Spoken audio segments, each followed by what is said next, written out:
welcome again. And this week we've had an incredible and remarkable week celebrating one more year of the Skoll World Forum. And this year's theme was Face Forward. So today in this session, we're gonna talk about how we have faced forward at the B Corp movement, particularly how we have scaled, how we have, uh, by inspiring a business community with the B Corp certification, we can scale this behavior, this culture, this structure to influence all businesses to behave with purpose, accountability, and transparency. So before we start, I just wanted to give you a brief context about the policies and systems change behind the B Corp movement. So basically, we have a theory of change in which it consists, or it is inspired by three stages. The first one, creating networks. So it's covering shared meaning and purpose. So we have currently over 4,535 B Corps around the world from 150 different industries sharing a meaning, a purpose to redefine success in economy and also to build an inclusive, equitable, and regenerative economic system. These businesses and this entire ecosystem around these businesses have developed different practices together. And these practices have been influencing systems change when new practices become norm and culture. And that's what we're gonna see here today with these examples. In our theory of change, we believe we have different global strategies, and one of them is to catalyze policy change to enable business as a force for good. As a result, we believe that we can, in collaboration with other strategies that we have at the B Corp movement, we can promote cultural change, behavior change, and structural change. And we believe that policies build infrastructure to achieve our intermediary and final outcomes. For instance, we believe that by enabling a favorable institutional environment through policies and market regulatory regimes, business decision making process and incentive can take into account all stakeholders, not only shareholders, but that is a frame for stakeholder governance if we really want to talk about stakeholder capitalism. In our network, we've developed an approach for policy change. And this approach is focused mainly in fostering stakeholder governance. Having said that, BLab Global is focused on leading, promoting, coordinating public policies, regulations, and self-regulations in both business sector and capital markets to foster the adoption of stakeholder governance. That's our primary goal, and that's what you're gonna listen from different experiences in a few minutes. We believe that at the same time, we have a supporting role working, collaborating with other stakeholders, other strategic partners to foster other policies, including climate policy or JEDI, among others. And when you say stakeholder governance as our primary focus, we are talking about different instruments, including enabling institutes for stakeholder governance, connecting the mandatory legal corporate structure and fiduciary duties of both investors and business administrators with the high-level governance practices to generate positive impact. That means also a high level of transparency and disclosure. So you're gonna see in a few minutes. And it's important to understand that the policy program at the B Corp movement is highly connected with other programs, including the certification. So you probably heard about the B Corp certification, which paves the way to create an important conversation around standards, social and environmental standards, not only economic standards, but B Lab standards today have become an important alternative for both investors and also business leaders to measure, manage, and impact and report their triple impact. This conversation enables us here, when you talk about policy, to influence changes in the rules of the game. Today, we have, as I said before, 4,500 certified B Corps, but according to the World Bank, there are 125 million businesses around the world. So how can we empower all businesses to behave with purpose, accountability, and transparency? That's why it is so important to change these rules of the game and scale through policies and regulations and self-regulations this behavior. And that enables, as a result, all the part of the conversation to use concrete tools such as the B Impact Assessment or SDG Action Manager or B Analytics, among other tools that we developed and also other partners can develop and other players in the industry to measure, manage, and report impact. So everything is sustained by a narrative shift, a thought leadership narrative that inspires this conversation. So today we're gonna have a great conversation with a high-level lineup, including Andrew Kassoy, the co-founder of B Lab, Skoll World.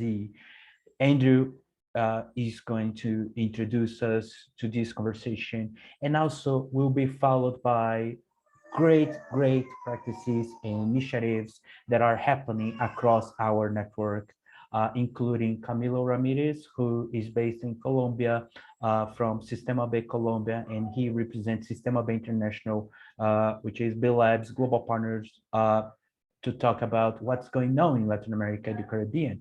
Chris Turner, the executive director of B Lab UK, is here with us to share about different initiatives happening in the UK and mainly the Better Business Act, an inspiring initiative and coalition there. Holly Inside Barstow, she is here representing as director of B Lab US and Canada. Great initiatives and potential point of inflection that is happening in the US, and will be amazing to listen to her. And Wojtek Baczynski, he's here. He leads the policy group for B Lab Europe, and he's going to share great coalition happening as the interdependence coalition in Europe, which is influencing a change in the rules of the game and corporate governance in the European Commission. So it's going to be an amazing session. I hope you enjoy. And Andrew, I'll pass to you to kick us off. Thanks, Marcel. I'm going to talk briefly because I think the work that Andrew, Camilo, you are muted, I think. Can you not hear me?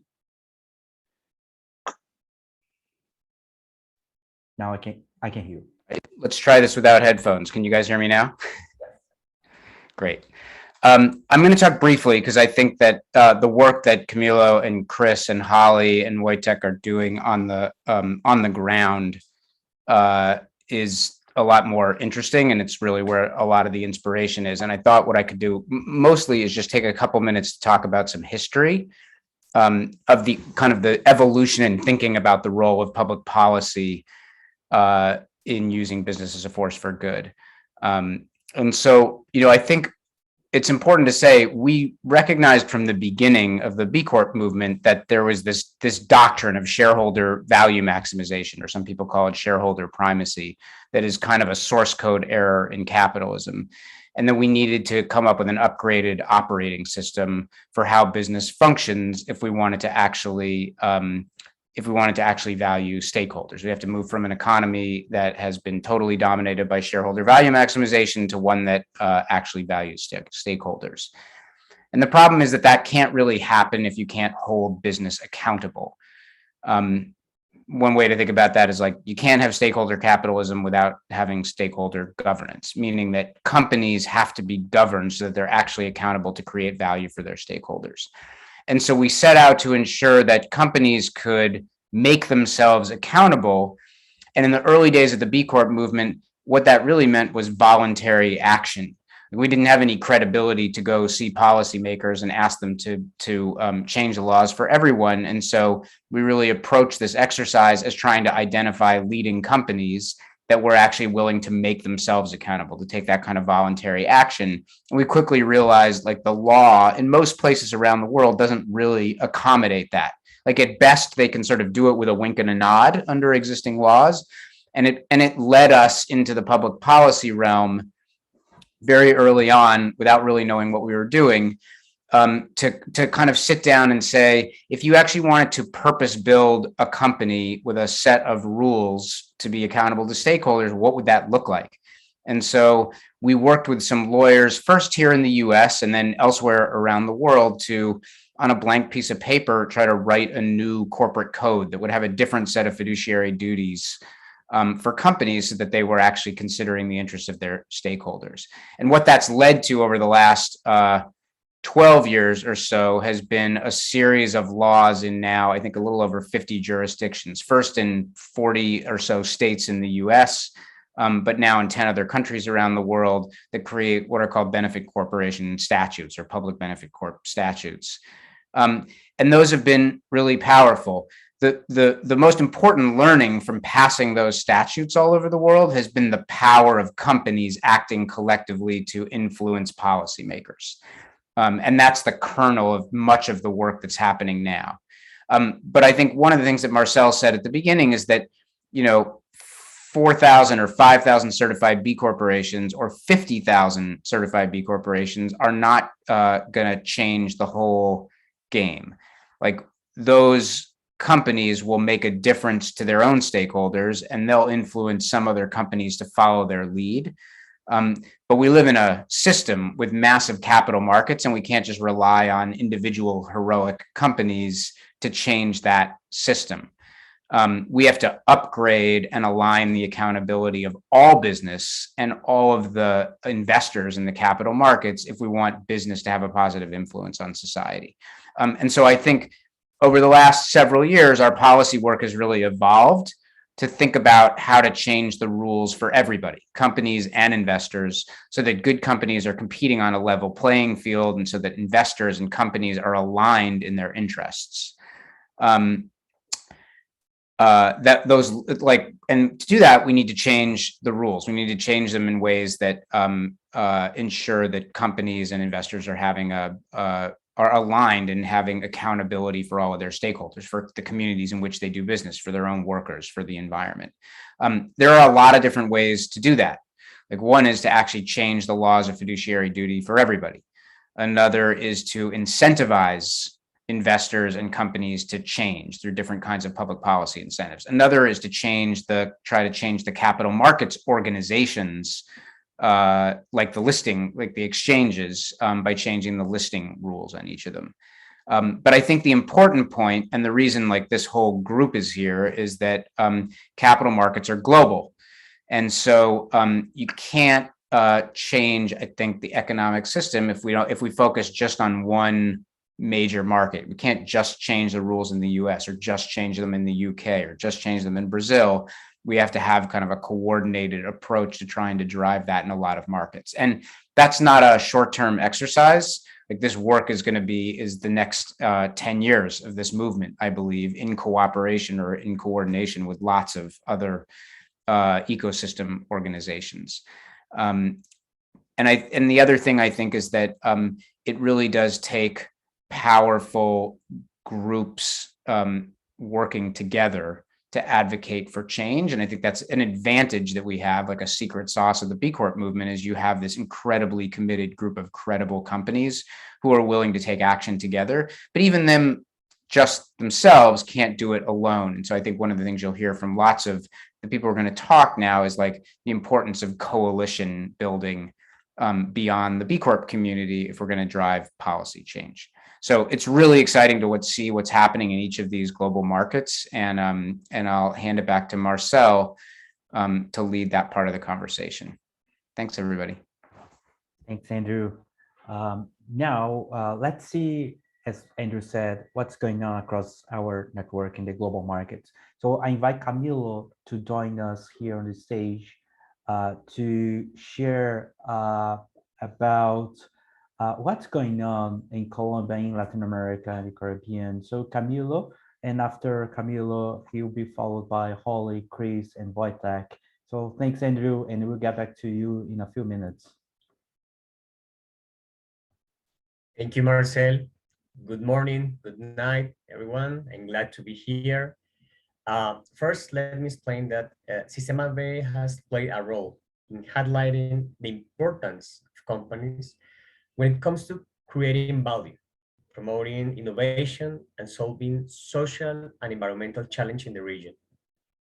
A beautiful example is the declaration Chile with Purpose, Chile con Propósito, promoted by Sistema de Chile in the context of the strong social protests that they recently experienced. We as Latin America, we have in the public policy strategy three fronts. First, stakeholders governance. Second, finance.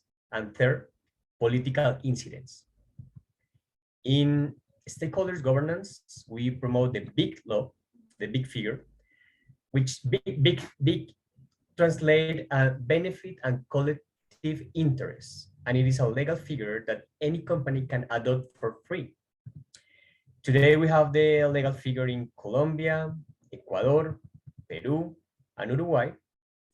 And we have more than 2,000 companies that have adopted this figure. A powerful example is the bus that the law has had in Colombia, where more than 70% of the big companies are located. And due to government support through tax incentives and promotion, this is huge in Colombia. This week actually we had the first big national fair, and in it the Colombian president announced that all companies where the state has a majority shareholding must adopt the big figure. So this is something that helps us to change the rules of the game. In the second area, which is finance, we promote new norms, new regulations, and new self-regulations. We need to advance for a more inclusive, equitable, and regenerative economic systems through the finance sector. A huge example could be found in Brazil, where thanks to the work of the local Sistema B, the Sao Paulo stock exchange, which is one of the largest stock exchanges in the world, include a new version of the Corporate Sustainability Index, in which those list companies have to disclose their practice in different dimensions, creating actually a benchmark for the region. At last, in the political incidents area, we have promoted sustainable public purchase as a direct way of encouraging a change in the rules of the game through the market.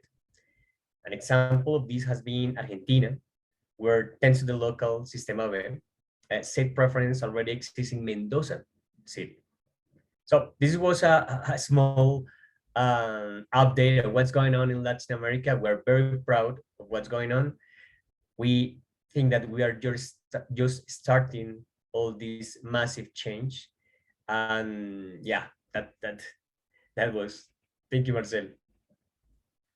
Amazing, Camilo. Thank you so much. It is really good to hear, Camilo, because as you're gonna see now, we have different innovations happening across our network, and that's really inspiring to see the incidence of Sistema B across Latin America in a very systemic way of approaching, not only enabling legislations or public policies, but also self-regulations and using governments as an important market player, having a public procurement as an important way to foster a new economy. Thanks, Camilo. And I'll pass to Chris. Chris, join us here on the stage and share with us what's happening in the UK. Thank you, Marcel. And hello, everybody from London. Yeah, the UK, at B-Lab UK, we have as Marcel mentioned earlier on, we've got a really exciting initiative called the Better Business Act, which is really the central pillar of our policy work. So to provide a little bit of background, we have in the UK, as some of you will know, the kind of core pillar of our corporate governance is something called the Companies Act, 2006 Companies Act, which is a pretty long piece of bedtime reading if you're interested. But it's a piece of legislation which actually gives businesses the flexibility to change their governing articles. So when it comes to certifying our B corporations in the UK, they have actually a really kind of flexible framework within which they can I suppose, define or redefine their fiduciary duty and ultimately embed directors' duties which reflect stakeholder governance. But of course, that's a choice, and it's a choice which very, very few businesses take up. Now, as we began accelerating the growth of the B Corp community in the UK a couple of years ago, we saw that, in fact, the UK B Corp community is now growing faster than any other in the world. So we've got this incredible groundswell of demand in the UK, but exactly as we heard from Marcel and Andrew, we're now at 700 B Corps in the UK, but there are about 5 or 6 million businesses in the UK. So again, we have this same familiar question about our sort of theory of change and how we ultimately harness this community of really committed businesses, which have not only having a hugely positive impact, but have also made these governance changes, and how we harness that to affect systems level change. And within this context, these two bits of context, the incredible growth of the B Corp community here in the UK, and then the context that there is already a fairly sort of flexible framework of corporate governance, we ask ourselves, okay, how can we in the UK go that bit further than saying we need a separate and distinct legal form, which looks like the benefit corporation, which we heard about earlier on?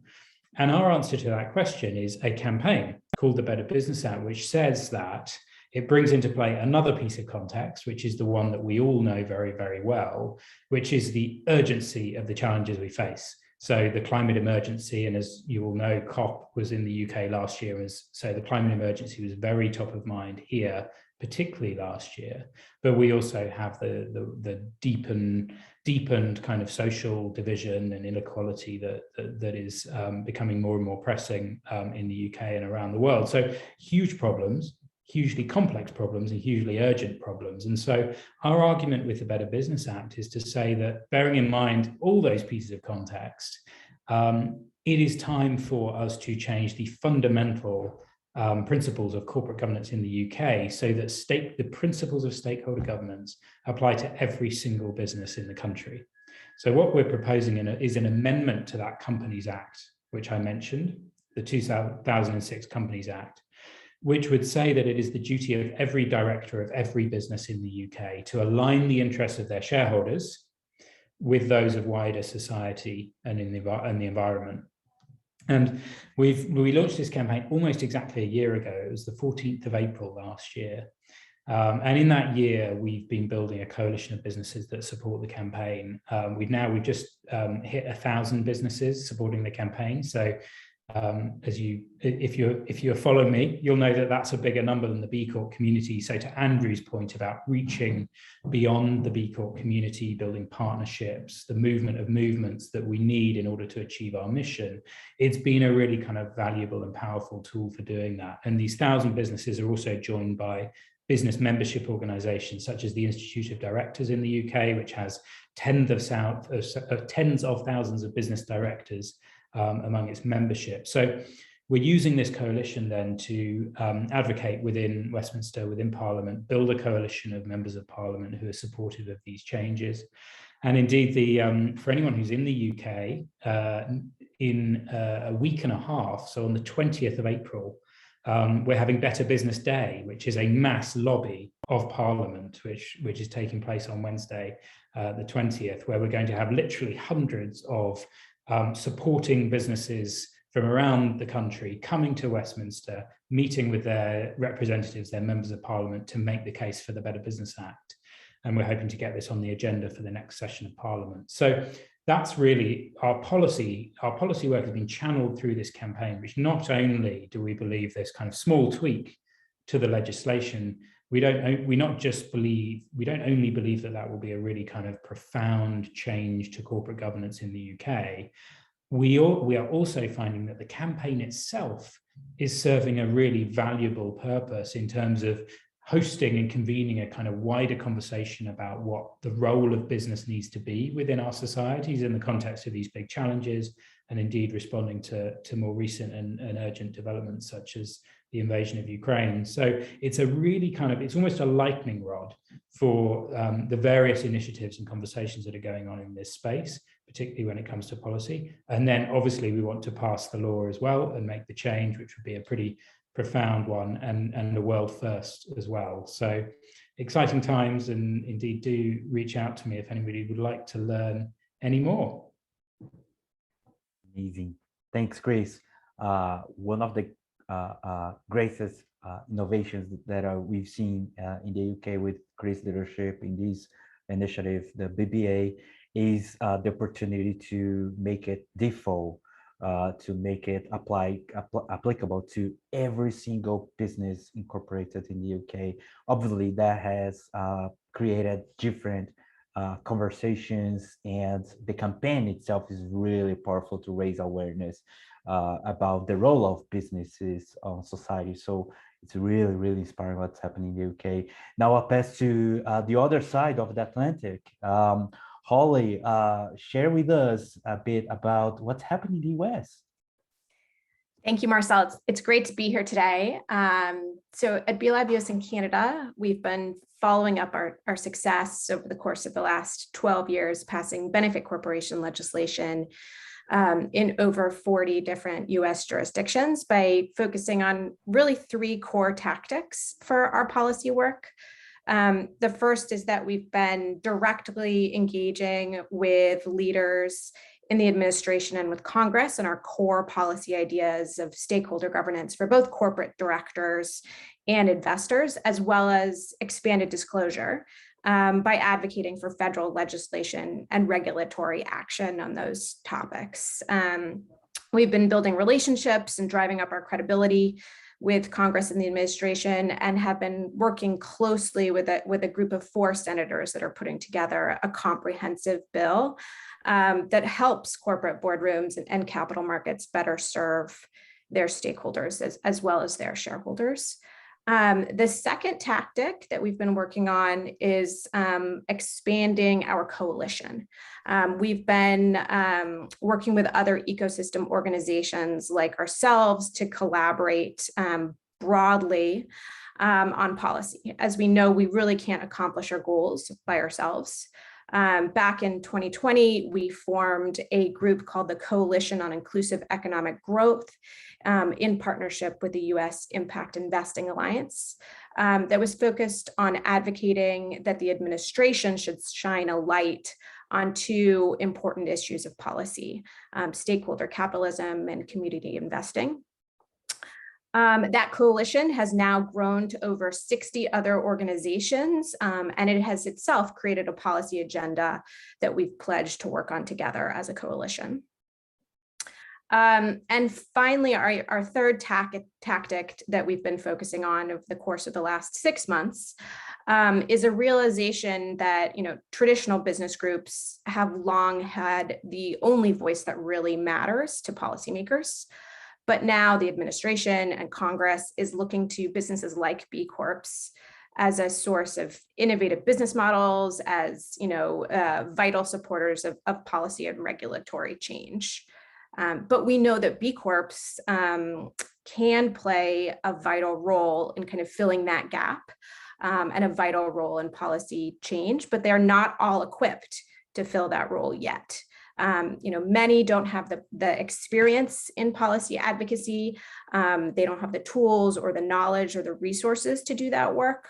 And others have that experience in advocacy, but they don't have the ways to kind of identify like-minded businesses or a forum in which they can collaborate with their peers. To solve this problem in 2022, we've actually launched a brand new program that's geared towards providing B Corps with that foundational knowledge on tools and policy advocacy through trainings and different style events, as well as clear and easy on-ramps to participate in policy engagement, like congressional fly-ins and things like that, as well as the forums and the infrastructure for company collaboration on policy change. Thank you, Holly. Really good to see US, because many of us, we are watching what's happening there and learning with you, given that you were pioneers in advocating for the benefit corp legal framework, and now training policymakers. The White House initiative is also a great inspiration, mainly with the new administration. But mainly this corporate governance proposal, it's amazing what's happening there, and for sure we are all looking forward to the next steps.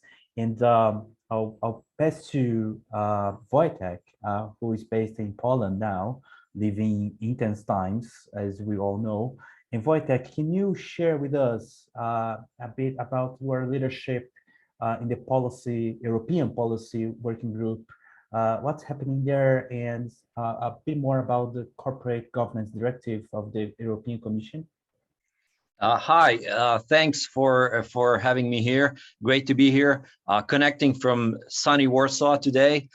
There is a lot of things going on in Europe, but specifically, I would like to, from the perspective of public policy, I would like to say a little bit and highlight one of the initiatives that is very important right now in Europe. So within the Green Deal framework, the aim of which is to make a shift in the EU towards a more sustainable economy, the EU institutions, as we speak, are working on a directive that will have a very significant impact on the way that business are operating in Europe, on the European market. So the name of this planned directive that we have is the Corporate Sustainability Due Diligence Directive, and it has two aspects. First is mandatory human rights and environmental due diligence in supply chain of companies. And the second bit is the revision of fiduciary duties of directors of companies, so that these directors are mandated to include sustainability aspects in their decision-making processes. So these rules of this planned directive are being discussed for over 3 years now, and unfortunately contested by some. So together with B Lab, within B Lab Europe and its CEO, Katie Hill, we have founded the Interdependence Coalition, which is set to amplify the voices of B Corps and other stakeholder-oriented companies in Europe, so that the EU authorities have a meaningful hands-on support in making this shift towards the stakeholder economy, as we call it. In our view, this is a once-in-a-decade opportunity. So specifically, within the Interdependence Coalition, we are advocating for the revision of the fiduciary duties of directors in EU companies. That is specifically the reform of companies laws in the EU, so that managers of all companies are, again, mandated to include stakeholder interests in their decision-making processes. So the Interdependence Coalition is not only an effort from B Corps, it's a joint effort of many organizations, including specifically companies that on a daily basis put stakeholders at par with shareholders. The idea behind the Interdependence Coalition is to collect examples, best cases from companies on how they function and how they practice stakeholder governance. Our main aim is to show the EU that this model that that has been developed by B Lab and practiced by B Corps, that it not only works, but it also that B Corps thrive in many aspects. and including economically. So again, our idea is to move to a stakeholder corporate governance, which is essential if we would like to move to a stakeholder-oriented economy. Within the Interdependence Coalition, we know that influencing policy across the region in different member states, it's a long-term ambition, and it will require time, evidence, and strength in numbers, especially. So we aim to build a strong case for stakeholder governance, demystify the concept, and build a coalition of leaders across businesses, academia, law, policy making. There's a lot of things to be done, but we are trying to do this, and we're pushing for the good change. Thank you. Thank you, Wojtek. It's really impressive to hear what's happening across our network, mainly because if there is one single element that connects all these different initiatives, is that we cannot do that alone. We cannot change the rules of the game alone, only B-Lab or Sistema B.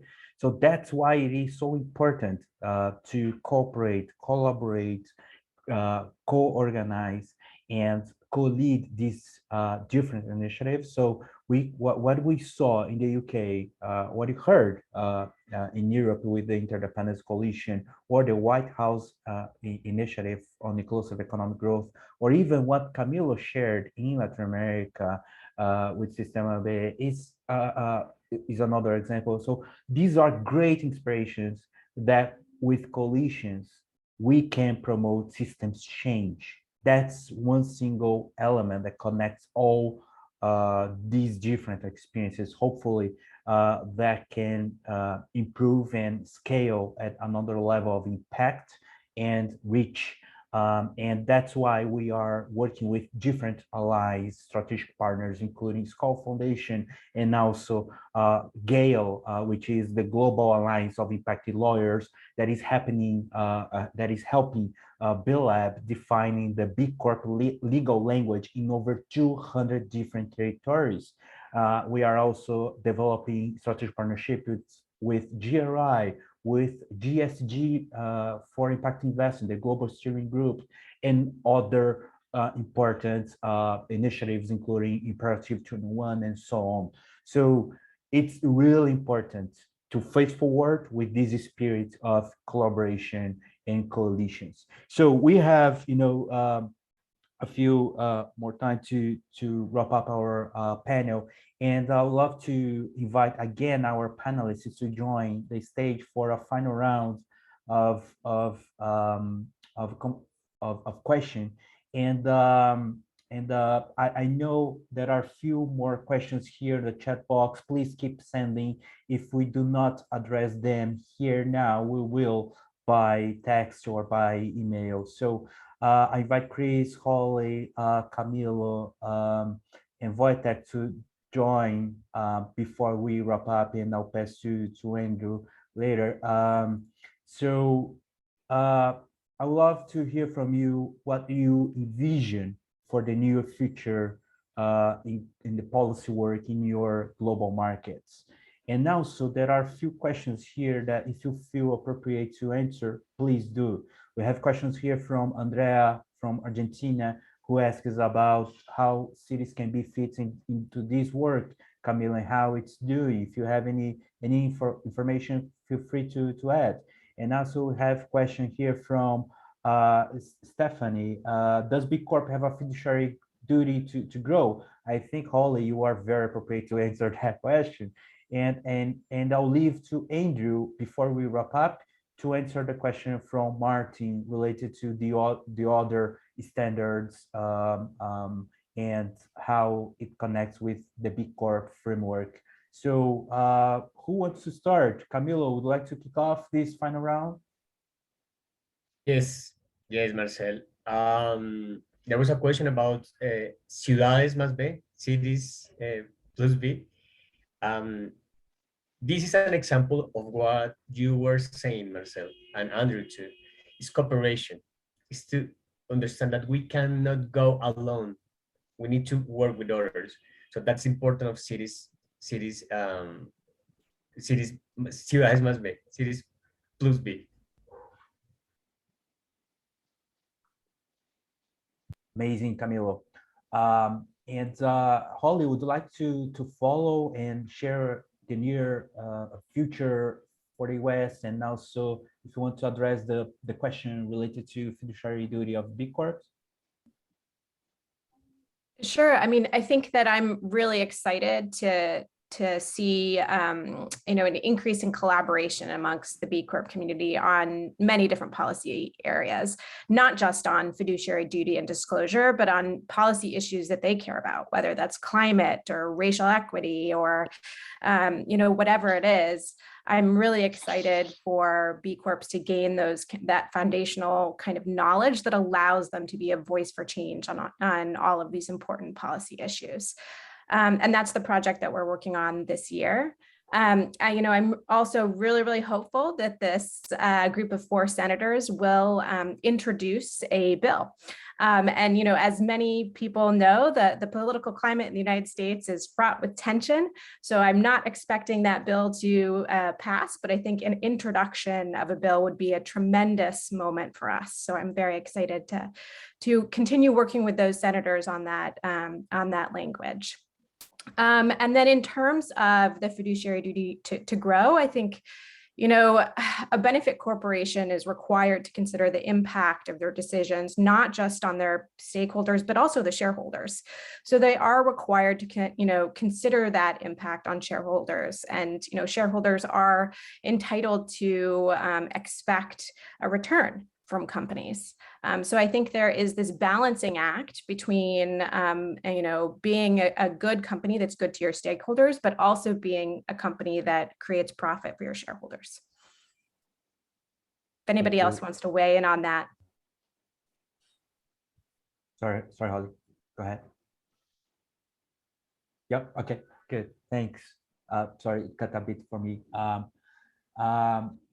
Chris, would you like to move on? Sure, yeah. I mean, I think, yeah, what's next? I mean, I think the obviously we are, we're in the thick of campaigning at the moment. I think one of the things, what I would like to see if in my sort of more ambitious moments, I think I would love to make corporate governance sexy. And get people actually really excited about corporate governance and how important it is for all of us in bringing about change. And I think it's one of the things that it's a little bit conceptual, but one of the things that we're trying to bridge at the moment is the sort of the gap that between people, between humanity and business, and part of that obviously is in the running of business, and that's the work we do through the certification and B Corps.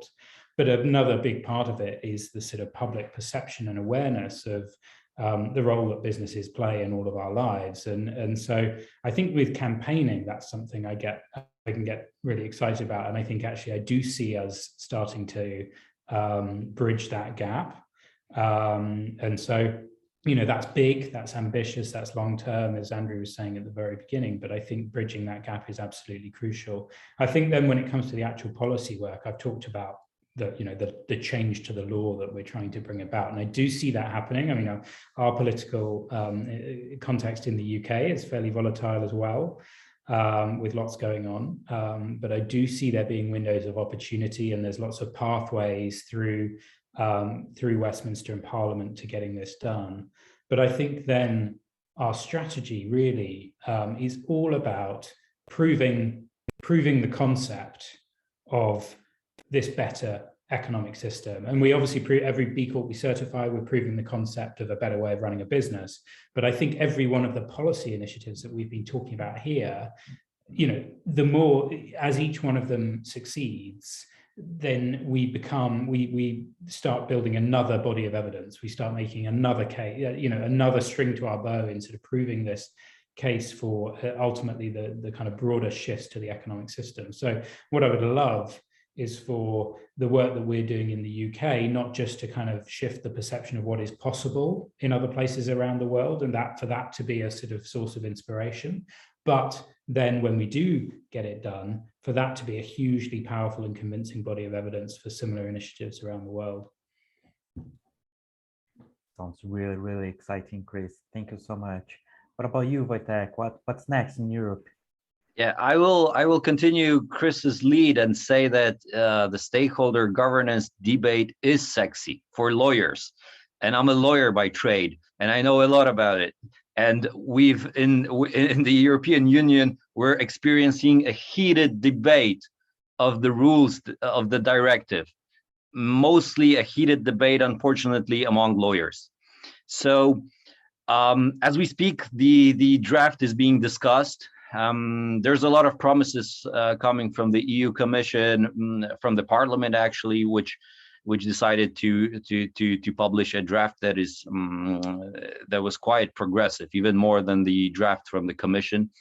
So my hope would be that the EU would follow through with its ambitious goals and will not water down the promises that it made. For instance, the legislation is ambitious, but in certain aspects, it could go further. So my thoughts go, for instance, why should the change in fiduciary duties of directors be limited only to 3% of companies in Europe, the bigger ones, the big ones? Why shouldn't it apply to all companies?